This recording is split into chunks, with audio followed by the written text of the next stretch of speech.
one of the things that stuck out to me was just how far up in the air the so-called followers of Christ had their noses. They were really looking down on people. And that's something that I've seen happen in modern times. You have a lot of Christians who will look down on you because you don't believe the exact same thing that they believe. And that's the thing about belief. Some of these things they don't know for sure. They just believe in it.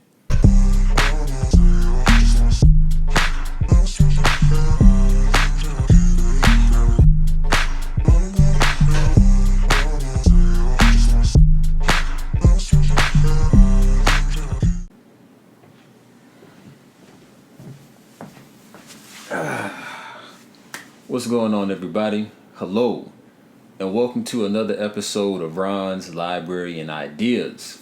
I'm Ron. Now, today we're going to be talking about the movie The Book of Clarence and my review of it. I'm Clarence. Where I'm from, you fight to survive. I'm not a bad person, just playing the cards I was dealt. Mom, one day I'm gonna get you out of here. I have a plan. Now, one of the things that I found interesting about reviews of the movie, or what I've heard people saying online, is that they didn't want to see the movie because it was blasphemous. And I'm thinking to myself, well, maybe I don't know what the definition of blasphemy is. So I looked it up. And it says the act or offense of speaking sacrilegiously about God or sacred things. Refers to great disrespect shown to God or to something holy or to something said or done that shows this kind of disrespect.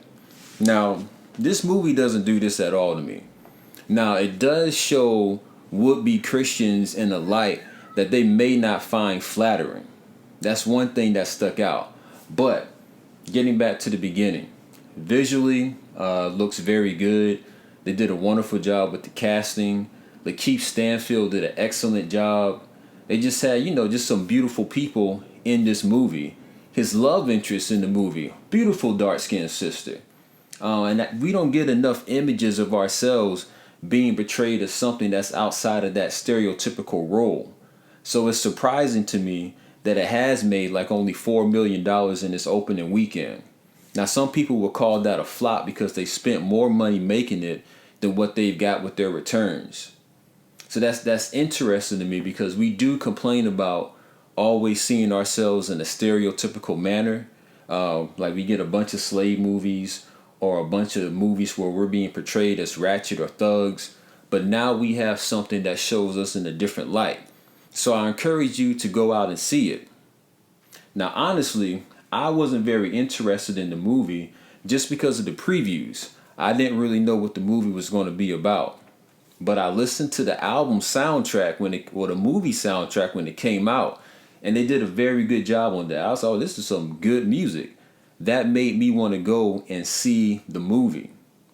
But most profound, I think, is the message that they're putting across. Now, let's start with like the visuals. Seeing a movie about the Bible and about Jesus, and it's mostly black people in the movie.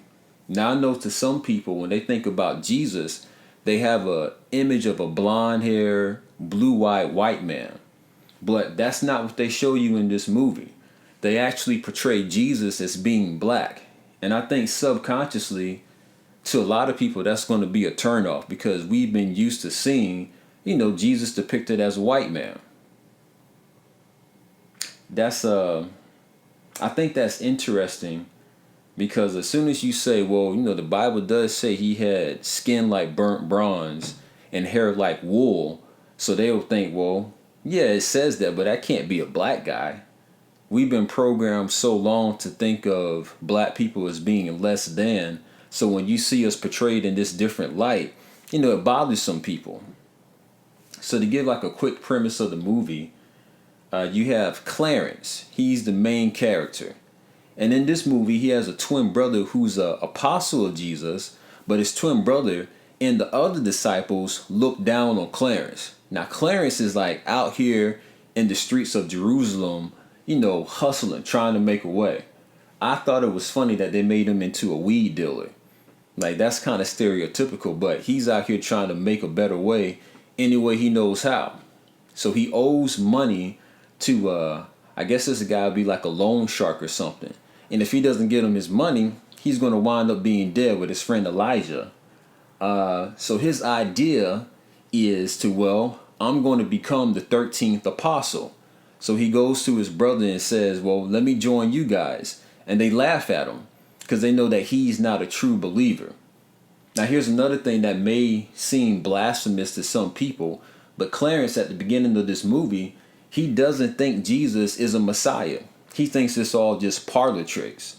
There's even a scene where he goes and talks to Mary and Joseph, trying to figure out, well, how does Jesus do his tricks? And he realizes, oh, they really believe in him.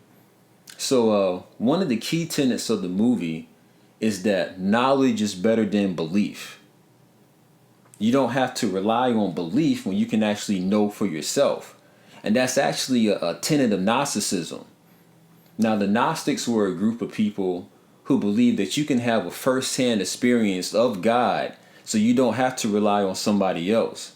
And they also teach that Jesus came back to say that these great things that I'm doing, you can do that as well.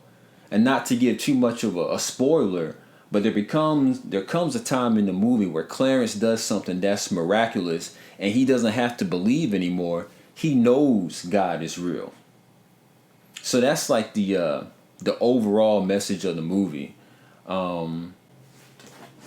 This being Ron's Library and Ideas, I always like to bring new books to y'all for y'all to go out and look for yourself. The first book that I want to share with you is called The Mystical Journey from Jesus to Christ. Now, one of the things that I've learned is that Christ is a title. It's not a name. And Christ is a title that you can earn. So this book is by Muwata Ashby. And you can find this, let me be respectful, this is Dr. Muwata Ashby. Now you can go on Amazon and find this book. But the back of it says, for many years, the personality called Jesus Christ has exerted a powerful influence on the world, but do people really understand the mystical implications of his teaching? In recent times, new Christian scriptures have emerged from the sands of ancient Egypt, and their importance rivals, if not surpasses, the popularly known Dead Sea Scrolls. Because the ancient Egyptian texts give insight into the mystical teachings of early Christianity before the compilation of the Christian Bible. Also, a comparative study of the origins of the ancient Egyptian Christian texts, now known as the Nag Hammadi Library, reveals that there are important similarities between Christianity and ancient Egyptian religion and yoga mystical philosophy. Take a fascinating journey of discovery into the mystical teachings of Christianity and discover how to apply those teachings in your life in order to attain the goal of all mystics, saints, and sages the world over. Discover the mystical meaning of Jesus' claim that all human beings can be like him. Discover how the teachings of ancient Egyptian religion were assimilated into Christianity and how the Christian Eucharist has an ancient origin which up to this time was not recognized. The Eucharist ritual was meant to lead a spiritual aspirant to attain Christ consciousness, the resurrection, and much more, but how is this possible?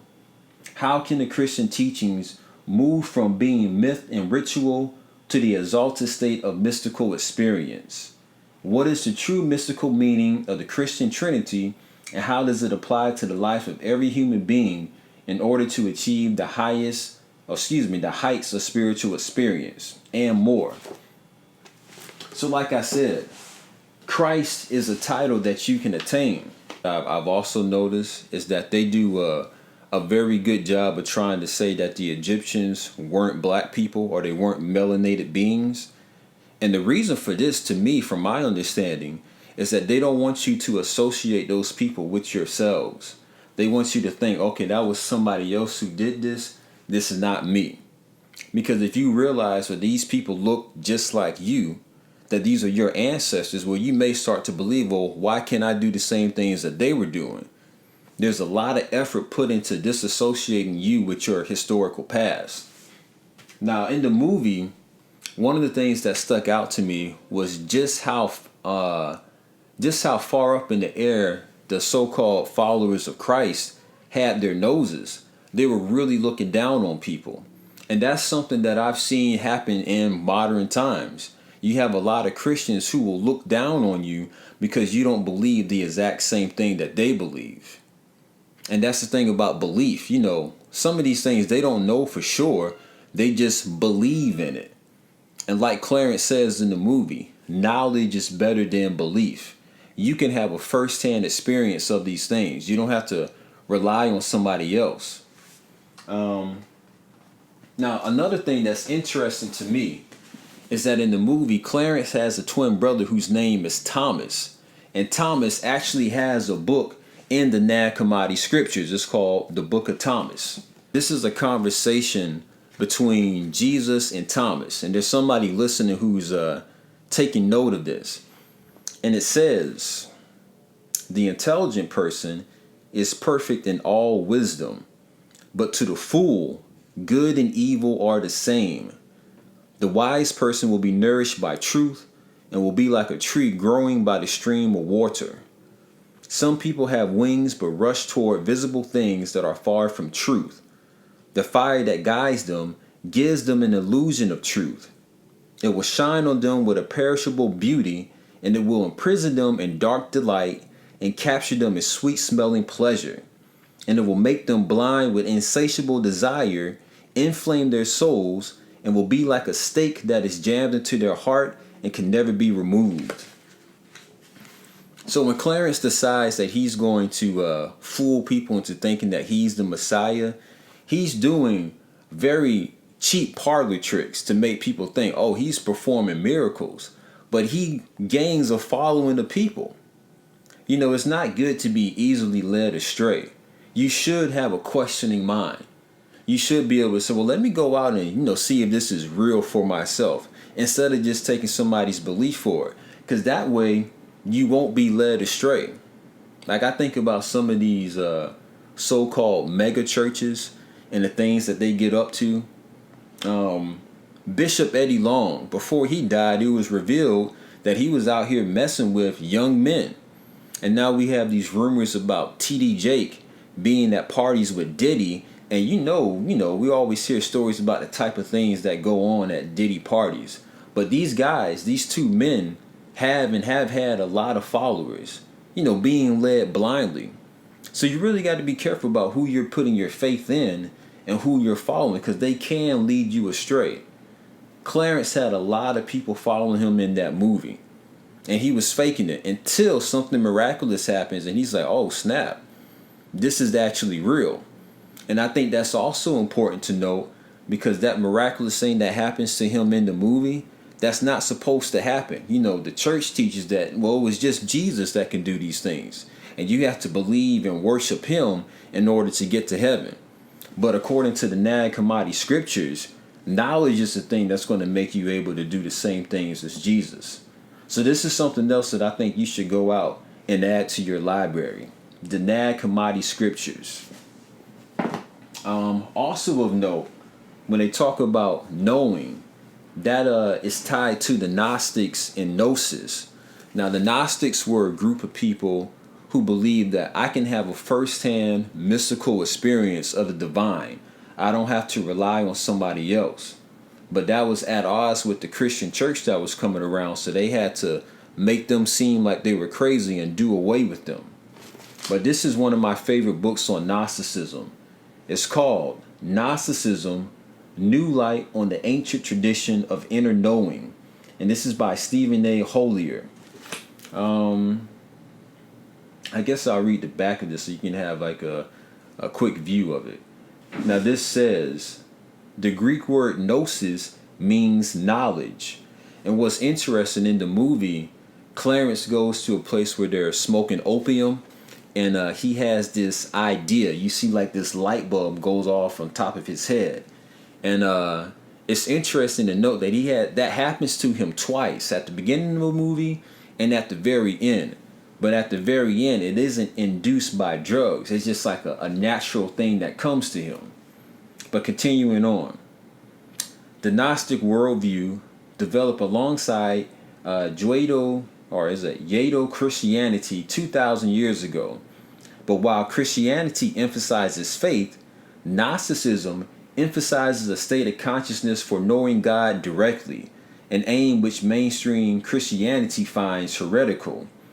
Stephen Hollier's comprehensive overview is an unfolding historical drama filled with passion, political intrigue, martyrdom, and mystery.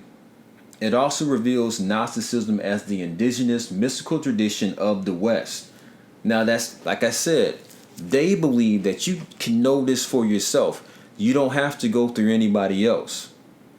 Now, I understand why the church would want to do away from that because it's taken away from their power and they're trying to get to this money.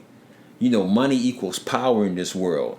And if they know that you can do this on your own, you don't have to go through them, that takes away their power.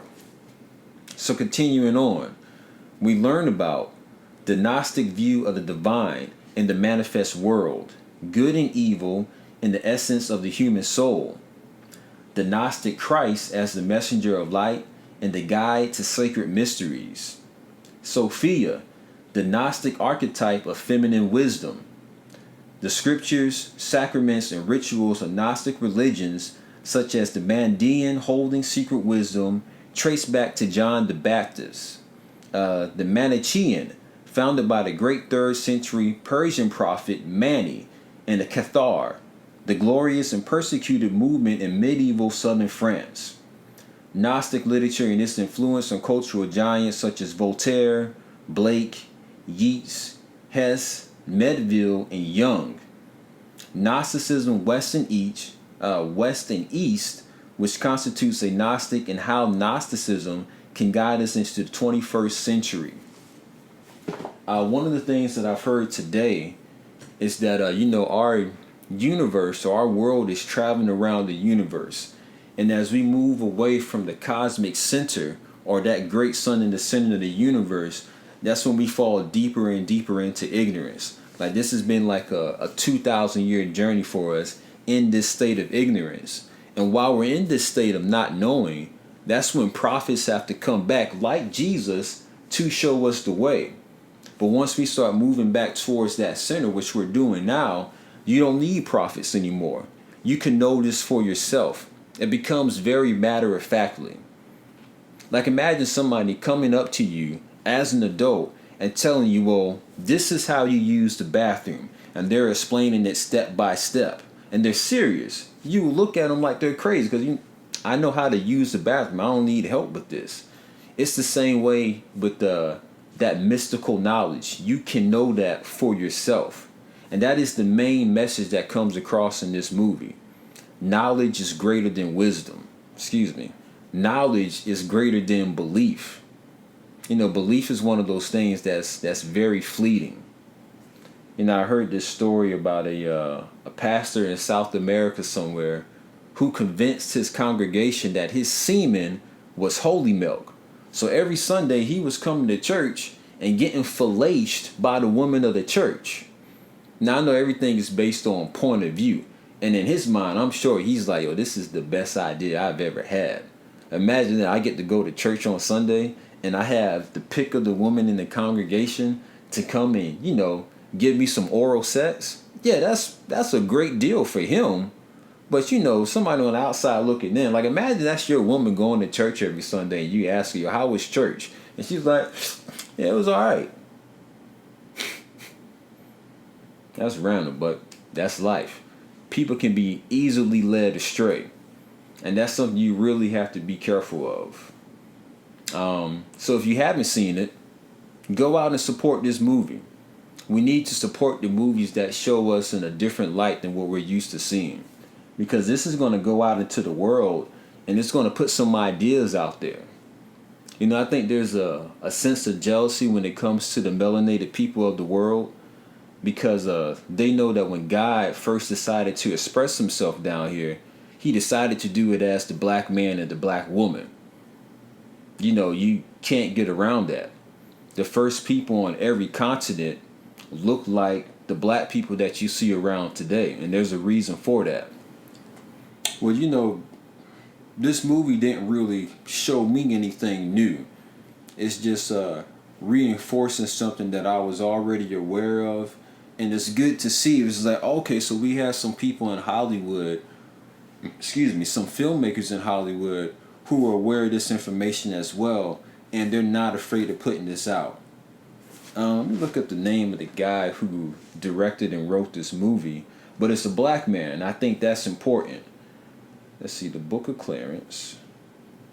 And this brother is very talented, but this is the same guy who wrote the movie The Harder They Fall on Netflix.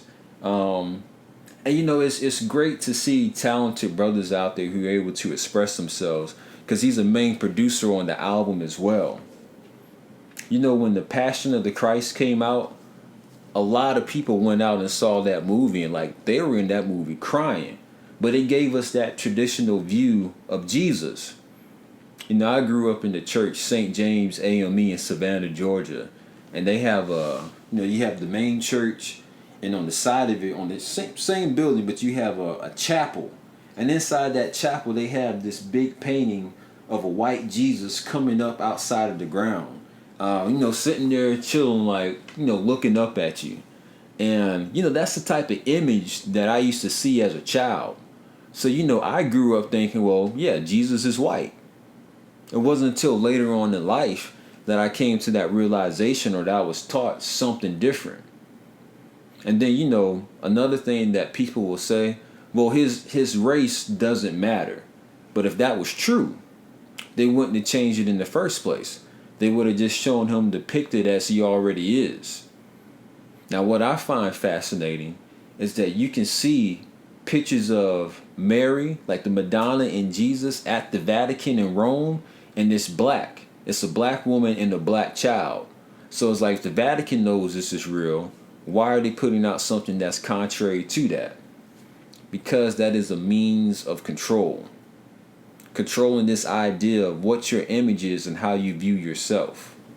All right, something that's important to note. If your life is going the exact way that you want it to go, if you feel like you're successful and you're fulfilled in what you're doing, keep doing what you're doing. If you feel like there's something that's lacking, if your life isn't improving, if you feel like your pastor is leading a better life than you, like if you're riding around in a hoopty, you can barely pay your rent, you're behind on all your bills, but the pastor is riding around in like a Bentley or a Mercedes, like he's doing well, but the neighborhood is doing bad, that could be a sign that you're being led astray. If it's all about money, if they're passing around the collection plate like 3 or 4 times throughout the service, you could be being led astray. Like there's a video of Creflo Dollar asking his congregation for, y'all need to pass this collection plate around because I'm trying to get a new jet. The old one isn't good enough. So pay attention to how your life is going and how the pastor's life is going. And also ask yourself, is he teaching me something that I haven't already heard? It's amazing to me that people go to church and learn the same lessons over and over and over for years to come. Like I know what the Christmas play or the Christmas sermon is going to be about. I know exactly what he's going to say in the Easter sermon. Most of the time you can tell where these stories are going to go because they have like a limited range of what they're going to talk about. If your life isn't improving, it's time to do something different. That's the main thing. Clarence wasn't happy with the way his life was going in this movie. He wanted to make something of himself for his mother and to prove something to himself. I am somebody. He had a love interest in that movie that he wanted to prove to himself and to her that he was worthy of having her. And that's a good motivation to have. Bring out the best in you so you can attract the best mate. Thank you guys for tuning in and listening and watching this episode of Ron's Library and Ideas. Make sure you hit the like and subscribe button and share this with somebody if you thought it was interesting. Just a quick recap. Gnosticism, new light on the ancient tradition of inner knowing. Check that out. The Nag Hammadi Scriptures, you need to add that to your library. And finally, by Dr. Muata Ashby, the mystical journey from Jesus to Christ. And like I said, it's a journey. Jesus out here and said, yo, y'all would do greater things than me. So if that's the case, why aren't we focusing on that? That's what I want to do. I want to do all those amazing things and more. But thank you guys for tuning in, and I'll see you next time. Peace.